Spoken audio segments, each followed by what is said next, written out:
Ahí les estoy compartiendo pantalla ya. Sí, señor. Sí, Listo. profe. Les repito porque de verdad me parece increíble. Tengo muy buenas notas de ustedes.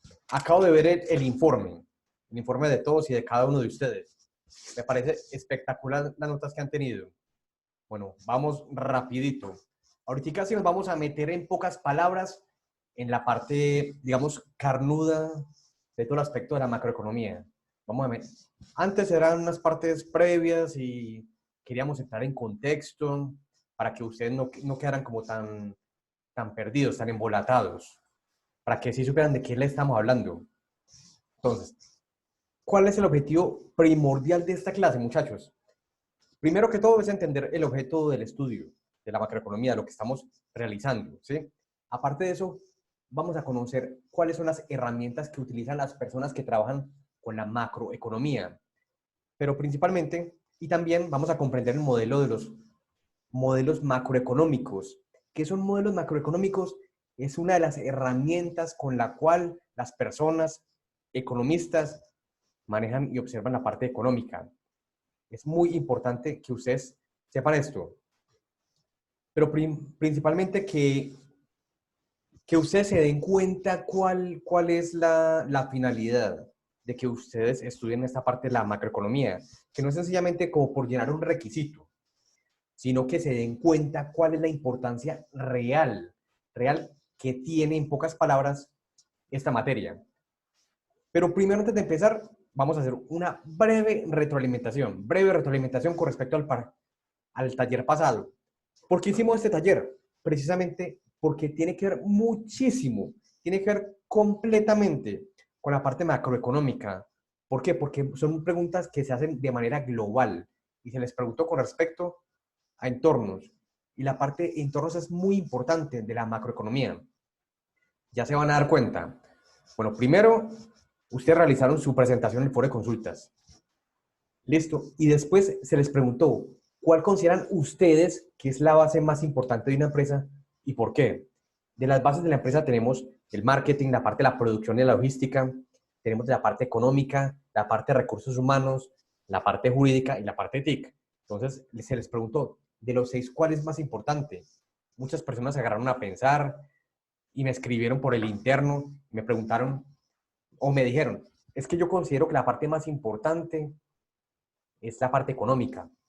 Bueno, puede ser. Es su opinión, ¿por qué no? Pero justifíqueme por qué la parte más importante. No, es que lo que pasa es que una empresa sin dinero no puede funcionar. Ah, bueno, maravilloso, una empresa sin dinero no puede funcionar. Listo. Pero usted, ¿por qué puso por encima la parte económica a otras partes? ¿Por qué puso por encima la parte económica a la parte, por ejemplo, humana? Una empresa sin gente tampoco puede funcionar. Entonces, ¿por qué la puso por encima? No, porque yo considero que es más importante la parte del dinero.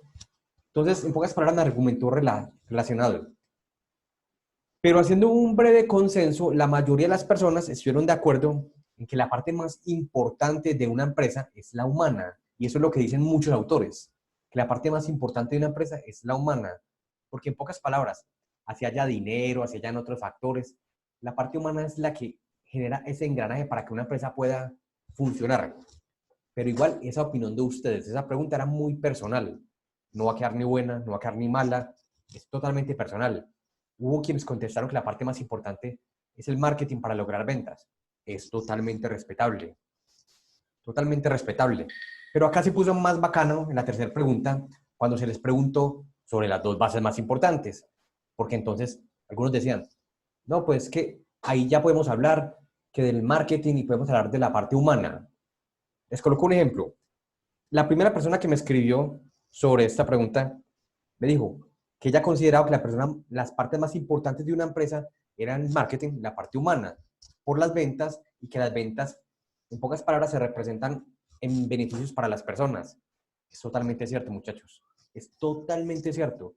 Y yo les voy a mostrar, hoy si me queda tiempo, o la siguiente semana, que existe una relación entre todas esas bases. En pocas palabras, no importaba uno cuál escogiera. Todas se hilvanan uno con la otra. Si una mejora, mejoran las otras. Les voy a mostrar la siguiente semana por qué. Si ustedes mejoran el marketing, ¿por qué se mejoran las otras? Si ustedes mejoran la parte humana, se mejoran las otras. ¿Por qué? Les voy a demostrar por qué. Pero acá viene la parte chévere. En la cuarta pregunta les dije, en la parte política, ¿cómo puede beneficiar o cómo puede perjudicarse una empresa? Entonces, eso fue casi que unánime, que las personas me empezaron a hablar, me dijeron, hablemos sobre leyes, hablamos sobre impuestos, hablamos sobre los decretos del coronavirus, hablaron sobre el decreto 531, otros sobre el 432. Es totalmente cierto lo que me están hablando, porque son decisiones que se han tomado a nivel gubernamental y que afectan, en pocas palabras, la movilidad de las personas. ¿Sí? Entonces hubo uno de ustedes que me comentó, me dijo el ejemplo, yo tengo una pequeña empresita que la empresa trata, no les voy a decir sobre qué porque sabrán de quién estoy hablando, la empresa trata sobre ciertas cosas y yo necesito que la gente venga, venga. Y con esta cuarentena, en pocas palabras, estamos guardados. Están guardados la mayoría de personas, entonces, ni para qué abrimos, ni para qué abrimos si nadie va a ir. Entonces, ¿cómo se beneficia, cómo se perjudica una empresa? Entonces, unos me pusieron ese ejemplo. No, es que lo que pasa es que el decreto 531. Entonces, me hablaron de ese decreto, me dijeron, eso obliga a las personas a quedarse guardadas.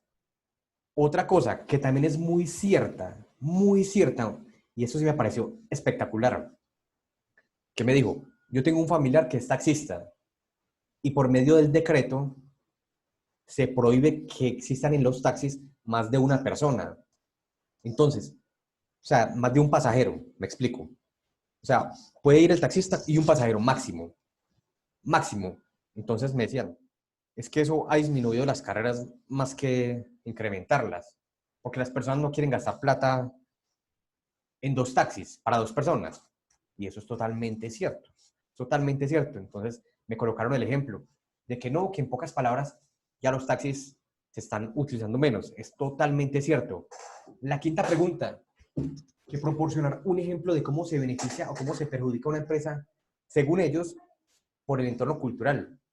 Y un ejemplo que me pareció espectacular, se los voy a traer a ustedes a colación, que es que en ciertos resguardos indígenas, yo ya había hablado de esto, pero ella me habló más a fondo sobre esas cuestiones, me dijo, no recuerdo el nombre del resguardo indígena, no permiten zanahorias que hayan tenido contacto con químicos, porque ellos tienen la costumbre de que las ensaladas son naturales, pocas palabras, y eso fue maravilloso, porque eso es un aspecto cultural y es un hábito que ellos tienen, pocas palabras. Entonces, ¿a quién perjudica la empresa que hace zanahorias con, o que, pocas palabras, las cultiva con ciertos químicos? ¿A quién beneficia?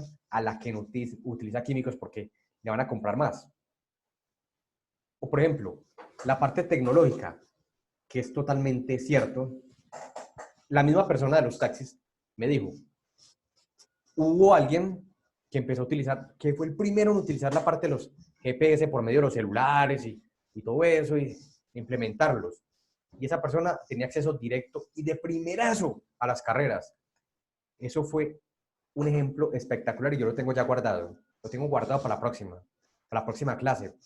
Porque esa persona, por haber adquirido cierto teléfono celular, podía de una tener acceso a las carreras de Easy. Tenía acceso directo.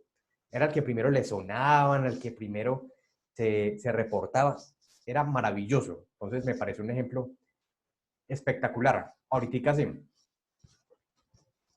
algo, decía, ¿qué empresas colombianas de la actualidad están perdiendo plata a propósito? A propósito, ¿y por qué? Muchos me dijeron que les parecía un tanto, digamos, peculiar el hecho de que hubiesen empresas que quisieran perder plata, de que en sus políticas actuales estuvieran perder plata. Y le expliqué qué era lo que pasaba. La respuesta era muy sencilla. Los supermercados low cost, es decir, el grupo COA y el grupo, ay, no me acuerdo del grupo este, Santo Domingo, pero bueno, Justo y Bueno y de Uno. ¿Qué es lo que están haciendo ellos en este momento? Ellos lo que están haciendo es vendiendo casi a precio de costo, inclusive productos mucho más baratos que a precio de costo, ¿Para qué? Para que las personas, por ejemplo nosotros, las personas de a pie, si tenemos que ir o a una tienda o a un supermercado, que el precio es, un ejemplo, le va a colocar 20 pesos y ellos nos lo están vendiendo a 15 pesos, pues echo para allá, para de uno, porque me lo vende mucho más barato y puedo comprar más cosas. Pero ¿qué es lo que pasa? ¿Sí? Resulta que es que ellos tienen un músculo financiero muy grande y gracias a esto ellos pueden hacer eso. ¿Sí? Eso es un ejemplo muy parecido a otra cosa que viene a continuación. Entonces, dice, ¿cuál es la empresa más rentable de Colombia en la actualidad? En este momento hay muchas que se están luchando el puesto, pero principalmente la petrolera Ecopetrol es la más rentable. Pero si alguien mencionó Bancolombia, está bien. Si mencionaron otra colombiana, miramos los indicadores, es posible que también sea cierto, pero principalmente Ecopetrol y Bancolombia, y el Grupo Antioqueño también. Esta pregunta me parece maravillosa. Dice, ¿qué cementera colombiana trabajó a pérdidas durante un tiempo para apoderarse del mercado? Este ejemplo es muy parecido a lo que acabamos de hablar, de la estrategia low cost de ciertos supermercados. ¿Por qué? Porque hubo una época en que la cementera Argos estuvo vendiendo el bulto de cemento a 6.000 pesos. Y 6.000 pesos es un precio casi irrisorio para un bulto de cemento. Entonces, ellos vendían bultos de cemento y les tengo digamos, un comentario personal. Yo tengo un familiar que es arquitecto y él me decía, yo le compro o yo le compré a Argos porque Argos nos vendía muy barato. ¿Sí? Habían otras que tenían que venderlo a 18, 19, 20, pero Argos lo vendía a 6.000 pesos. Entonces empezaron a echarse los rumores, que es que lo que pasa es que Argos es una empresa de lavado, que traquete, muchas cosas. Pero la verdad es que ellos están jugando una política muy utilizada en el mundo. ¿Cuál es la política? Vender barato. Vender barato y perdiendo plata. Sí, o sea, perdieron plata durante el tiempo. ¿Pero por qué perdieron plata? Porque todos los constructores se le fueron a Argos de encima, porque ellos querían estar con Argos. Entonces, las otras cementeras empezaron a echar para abajo y algunas se quebraron. Entonces, Argos casi que conformó un monopolio que todo el mundo era Argos, Argos, Argos. ¿Y qué fue lo que pasó? Entonces, Argos subió los precios otra vez. Y como subió los precios, entonces ya las personas no pueden echar por otro lado, porque ellos fueron los causantes de que Argos fuera la única empresa del mercado de los cementos. Entonces, cuando Argos subió los precios, le tenía que comprar Argos sí o sí. Eso es lo que está haciendo en este momento de uno, lo que está haciendo Jerónimo Martins con Ara, lo que está haciendo Justo y Bueno. Están ellos jugando a vender más barato, así les genera eso pérdidas. Ellos tienen un músculo financiero muy grande. ¿Para qué? Para ellos quebrar a las pequeñas tiendas, para quebrar a los otros supermercados, para tratar de que estos salgan del mercado, para que ellos sean los únicos referentes del mercado.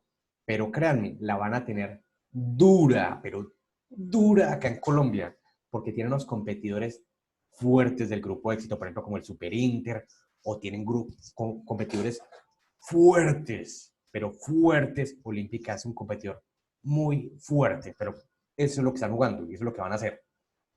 Dice, ¿qué gaseosa producto un grupo peruano irrumpió el mercado colombiano y arrasó mercado?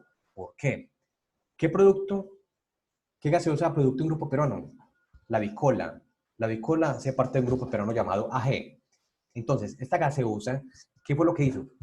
Se ha ido para varios países, está en Venezuela, está en Perú, está en Ecuador, e inclusive el último de los últimos países en los que estuvo es Vietnam, por ejemplo. Nótese a los países a los que ellos van dirigidos, está en México. ¿Por qué? Porque si ustedes recuerdan, vamos a jugar con los estratos. Los estratos 1, 2, 3, 4, 5 y 6. Listo. Si ustedes recuerdan, antes solo veíamos o Coca-Cola o Pepsi. Coca-Cola o Pepsi. Tenemos sed o vamos a un picadito de fútbol. Un picadito de micro, listo. Listo, el que pierde paga gaseosa. ¿Cuál gaseosa? No, que una Coca-Cola o Pepsi, porque no había casi nada más. Entonces, listo. Pero llegó Bicola y se metió por ahí. Entonces, Bicola fue la gaseosa de los estratos bajos. Entonces, Bicola, en pocas palabras, creó el choque en los estratos 1, 2 y 3. ¿Por qué los 1, 2 y 3? Porque en los 4, 5 y 6 estuvo ahí cascándose o está cascándose Coca-Cola y Pepsi. ¿Sí? Entonces, en pocas palabras, antes era Coca-Cola y Pepsi para del 1 al 6, pero llegó Bicola, se metió ahí y él dijo 1, 2 y 3 para mí. Entonces, Coca-Cola y Pepsi, ¿qué les tocó? Quedarse con los de arriba.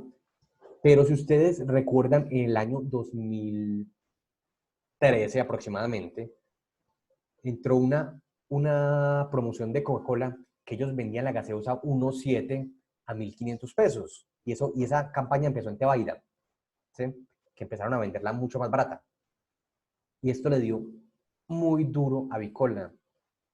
Yo esto lo sé porque yo trabajé un tiempo con el grupo AG acá en Colombia cuando estuvieron ellos y eso les dio durísimo, pero muy duro, porque una gaseosa como Coca-Cola es de mucha calidad, sabe muy rico. ¿Con qué era con lo que jugaba Coca-Cola? Con la calidad. El precio se lo daba a los otros, pero como Coca-Cola empezó a jugar con la calidad y aparte de eso con un precio bajo, entonces ahí sí ya no tenía nada que hacer. Por ejemplo, Bicola, porque Bicola no jugaba con la calidad, es una gaseosa que no tiene el mismo sabor que las otras, pero jugaba era con el precio. Y empezó el furor de las gaseosas de precios bajos. Por ejemplo, hubo una gaseosa de Mariquita, que si ustedes la recuerdan, o si la han probado, empezó el furor de la gaseosa glacial. ¿La conocen, muchachos? Sí, empezó el furor de la gaseosa Sí, sí la he glacial. escuchado nombrar, pero nunca la he probado personalmente, esa No, glacial. hermano, no se No, pierde de nada, no es relajado. muy buena. Exacto, no se No, pierde de no es nada, buena. relajado. ¿Sí? Empezó el furor. Y en este momento, ¿qué gaseosas se están viendo mucho en el mercado? Las gaseosas marca propia. ¿Sí? Vayan ustedes a un ARA, por ejemplo, y hay gaseosa marca propia. ¿Sí? O vayan ustedes a un de uno, hay gaseosa, no es marca propia, no es marca propia, pero es de unas empresas propias. Pero ¿a qué están jugando ellos? Y se van a acordar de mí, están jugando al precio. Están jugando al precio, ¿para qué? Para apoderarse del mercado. ¿Sí? Y después de que se apoderen del mercado, que nosotros seamos los causantes de que se quiebren las otras empresas, de que se quiebren las tienditas de barro que venden más a ciertos precios, ellos van a subir los precios y nosotros vamos a ser los que quedamos fregados. ¿Sí? Pregunta número 11. ¿Qué producto enemistó a dos grandes empresarios colombianos y por qué? Una época, o en pocas palabras, digamos, todavía, que la parte de Santo Domingo y Ardila Lule es gaseosa y cerveza. Gaseosa por un lado y cerveza por otro lado. No más, ahí están. ¿Sí? Ardila Lule con la gaseosa por un lado, Santo Domingo con la cerveza por otro lado. Relajado, todo el mundo tranquilo. Y fue un acuerdo verbal. ¿Sí? Un acuerdo verbal. Que en pocas palabras, Carlos le digo a Alejandro, es que lo que pasa es que yo me voy a quedar en este lado, usted se va a quedar en ese lado, listo, todo muy bien, todo maravilloso, se dieron la mano y bueno, todo maravilloso. Cada uno en su lado, cada uno se respeta el territorio. Y si ustedes se acuerdan, que uno de los dos le dio por sacar algo llamado Malta Leona, ¿sí? Y ahí salió la Malta Leona y ¡ay, juepucha! Porque es que la Malta Leona la sacó una empresa cervecera, ¿sí? Y la empresa de gaseosas le había dicho, usted quédese por el lado de las cervezas, usted quédese por aquí quietico, ¿sí? Usted se queda por allá, todo muy bonito, y la de la cerveza le había dicho, usted se queda por allá, gaseosas y cosas, digamos, más saludables, quédese por allá quietico.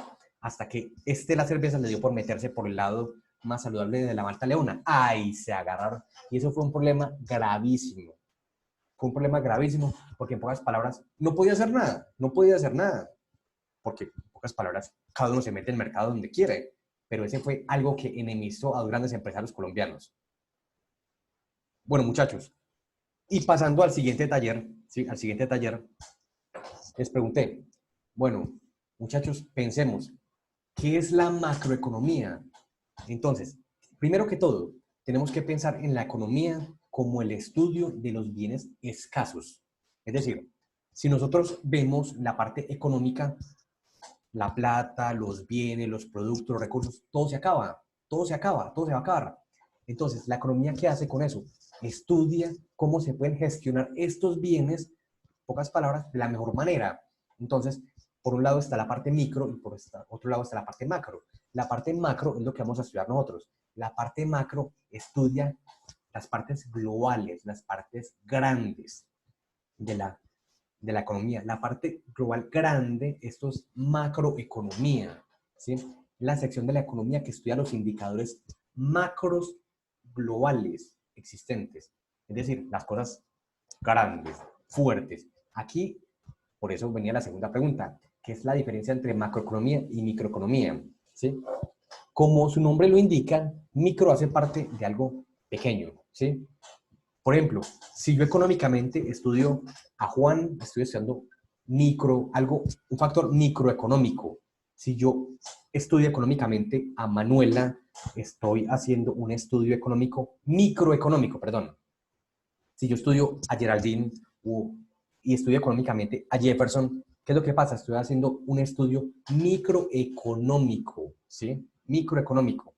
O si, por ejemplo, yo estudio la familia de Geraldine, ¿sí? Digamos que ya son súper casados, ya tienen hijos y de todo, ¿sí? Entonces, en pocas palabras, si yo estudio esta familia en conjunto, igual yo sigo estudiando microeconomías, ¿sí? Cuando estudio ya macroeconomía, cuando estudio todo el grupo gigantesco de las familias. Si yo estudio nomás una familia, es microeconomía todavía.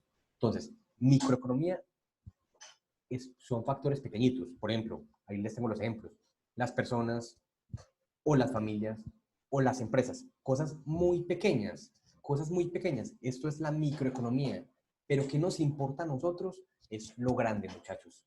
Lo grande es lo que nos importa a nosotros. Es decir, la macroeconomía. La macroeconomía es lo que de verdad nos importa a nosotros en este momento. Listo. La macroeconomía, como su nombre lo indica, y les recuerdo, es un estudio de factores globales, grandes, generales, ¿sí? La idea es obtener una visión general de toda la situación. Hagan de cuenta que sobre su escritorio no tienen una persona, o una familia, perdón, o dos familias, tres, sino que tienen 500.000 familias. Vamos a estudiarlas todas en conjunto. Si las vamos a estudiar todas en conjunto, ya estamos estudiando macroeconomía. La tercera pregunta que les hice del taller, y es muy chévere, les dije, primero que todo, les digo, ¿para qué les hice estas preguntas? Yo quise que ustedes leyeran estos aspectos para que ustedes se empaparan un poquito de la parte macroeconómica, que cuando Alejandro les estuviera hablando de ciertos factores, ciertas variables, ustedes ya la tuvieran interiorizada un poco, ¿sí? Entonces, les seleccioné los que son más importantes, más importantes. No les hablé de otros raros, sino les cogí los más importantes, la balanza, el PIB, el empleo. Esos son los más importantes y de esta manera ustedes se empaparon. ¿Qué pena con ustedes? Se escuchó un perro. Bueno, listo. Listo. ¿Qué es la balanza comercial? ¿Sí? La balanza comercial es el equilibrio, muchachos, que existe entre importaciones y exportaciones. Importación es lo que compramos y traemos al país. Exportación es lo que nos compran. Entonces nosotros sacamos fuera del país. Entonces, cuando nosotros cogemos las exportaciones, es decir, lo que nosotros vendimos, y le quitamos las importaciones, es decir, lo que nosotros compramos, va a salir un resultado. Este resultado se llama balanza comercial. Le repito, cuando nosotros cogemos el valor de las exportaciones, es decir, lo que nosotros cogimos y vendimos al mercado, ¿sí? Y le restamos las importaciones, que fue lo que nosotros, pocas palabras, nos tocó comprar o compramos porque quisimos, ¿sí? Este valor se llama balanza comercial. Principalmente, este que expone, cuando ustedes están estudiando la balanza, cuando ustedes ven la balanza, ¿qué es lo que ustedes ven?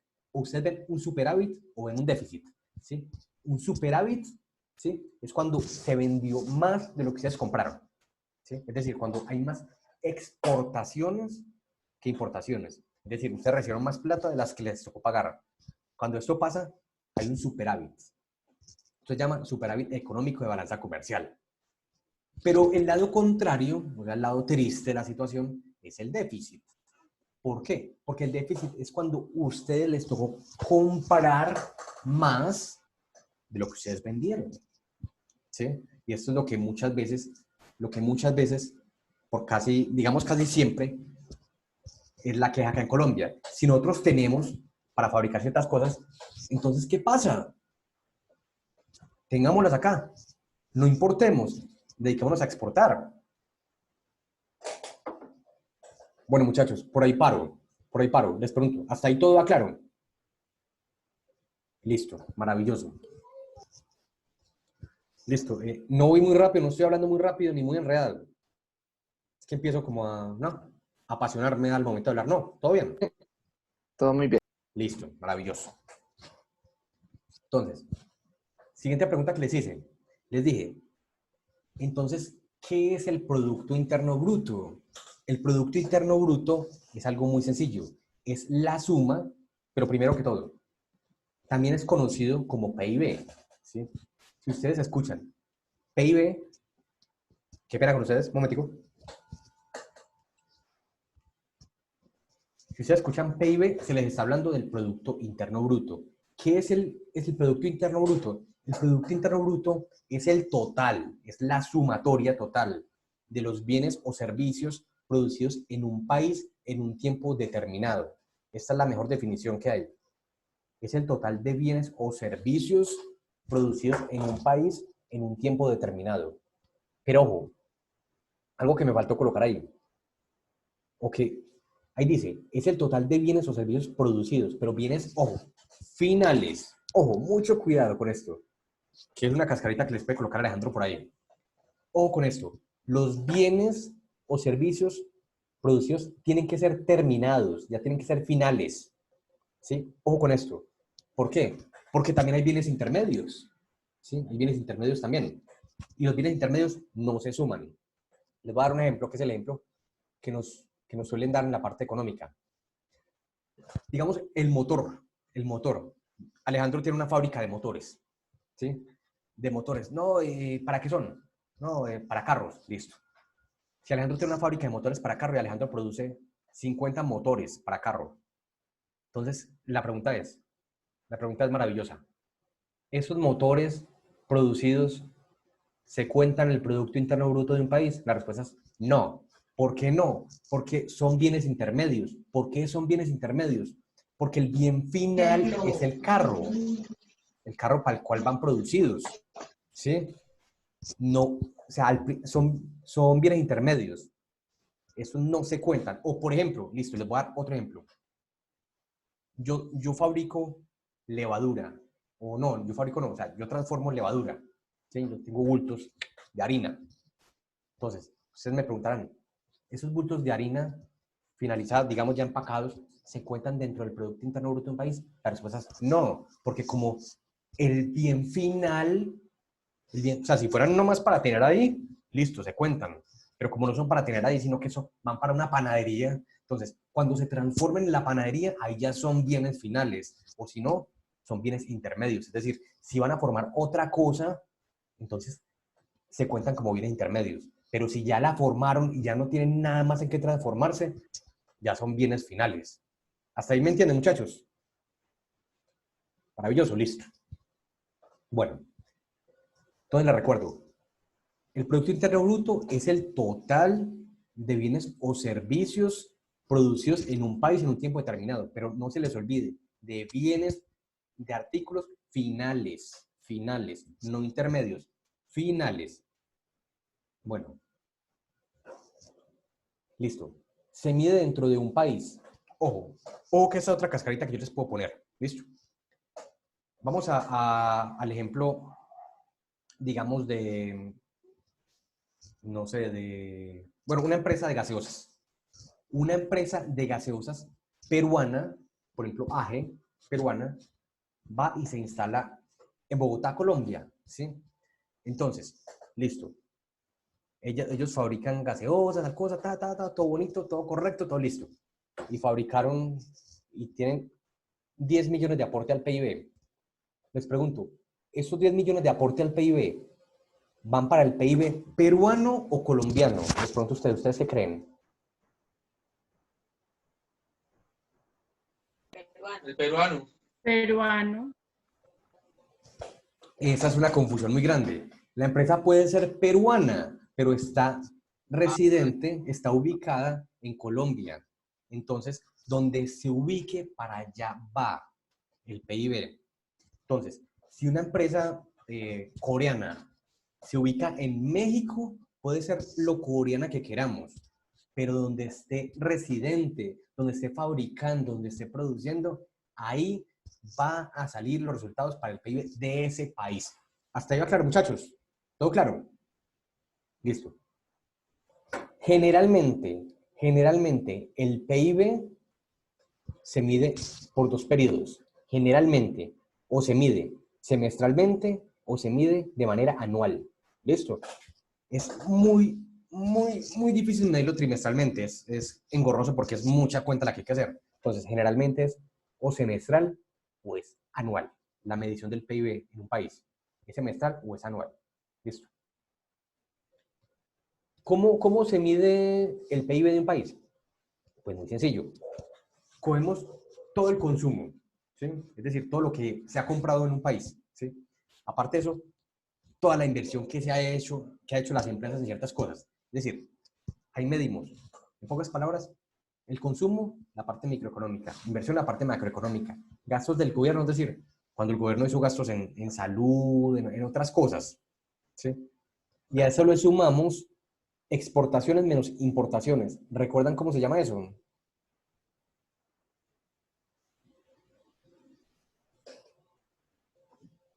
Balanza comercial. Exactamente. Entonces, ¿el PIB qué es? El consumo más la inversión más los gastos existentes en el gobierno, pero ojo, gastos en los cuales haya, en pocas palabras, intercambio de bienes y servicios. ¿Sí? Por ejemplo, les doy un ejemplo. Cuando el gobierno vende cualquier cosa que es de ellos, ¿sí? Que le produzca plata al gobierno, esto sí genera para el PIB. Cuando no hay intercambio de bienes y servicios, como por ejemplo el pago de pensiones, por ejemplo, el pago de pensiones, ustedes dan plata a los pensionados y los pensionados no le dan plata a uno porque ya les dieron trabajo antes, o sea, ya nos trabajaron antes. Entonces, eso no genera PIB porque, en pocas palabras, es únicamente plata que nosotros estamos dando o el gobierno está dando. Entonces, el PIB es consumo más inversión más los gastos de gobierno más la balanza comercial. Entonces, el PIB puede ser, o con esto muchachos, que esto es clave y se enredan muchos. El PIB puede ser de dos maneras, ¿sí? Puede ser de dos maneras. Podemos contar el PIB como de dos maneras, o podemos comentarlo como el PIB nominal o como el PIB real. Les recuerdo, el PIB podemos comentarlo de dos maneras, o PIB real o nominal. Acá les voy a hablar en chino, ya les explico claramente.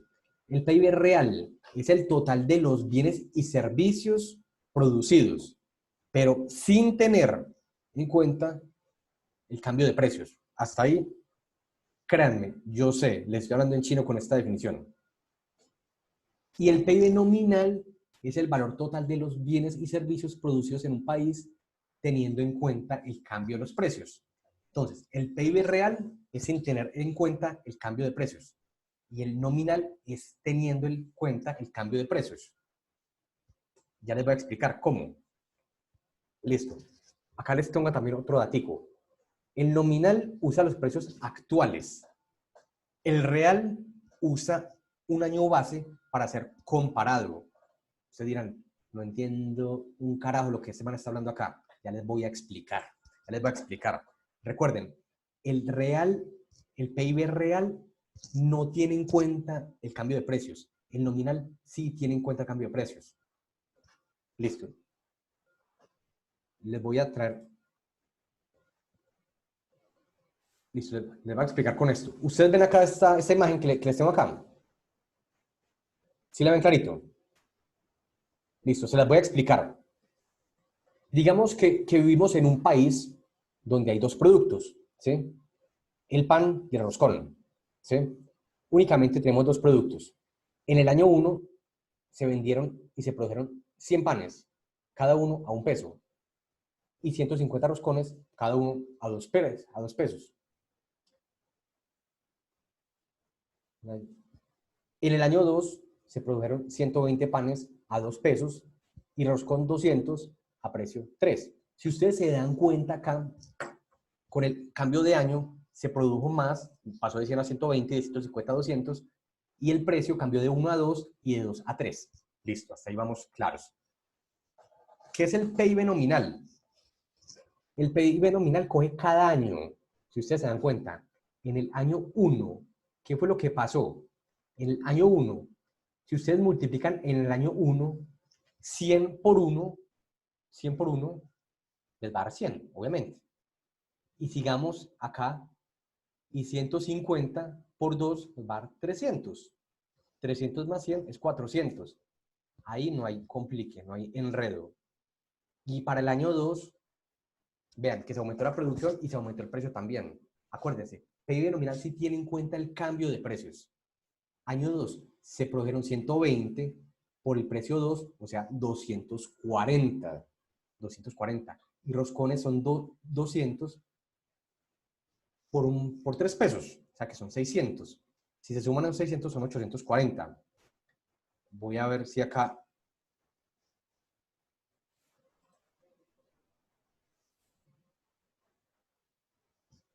¿Cuánto nos queda de clase, muchachos? 2 minutos 19. minutos, profe. 2 minutos 19. Hermano, y esta parte era la más apasionante para mí. Tristemente no alcancé a comentarlas, pero bueno, listo. Tratemos de ver que el PIB nominal sencillamente coge los factores de cada año, se hace la multiplicación y la suma, ¿sí? Año 1, 100 por 1 da 100. Y ahorita nos vamos para roscones. Se produjeron 150 a 2 pesos, o sea, 300. O sea, PIB nominal, 400. Se me dañó el mouse.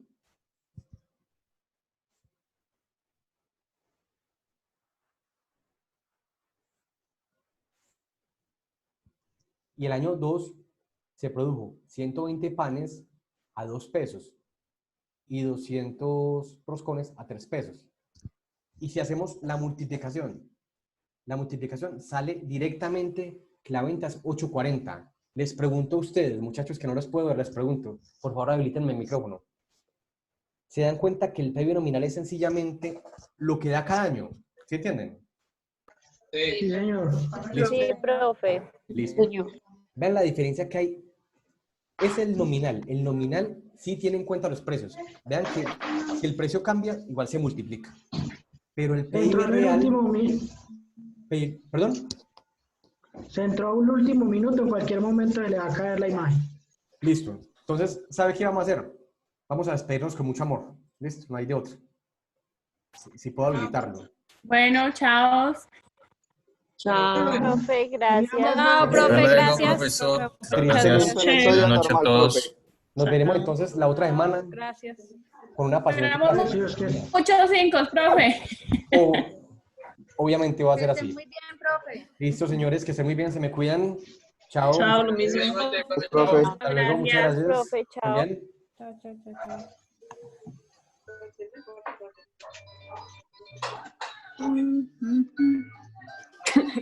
chao.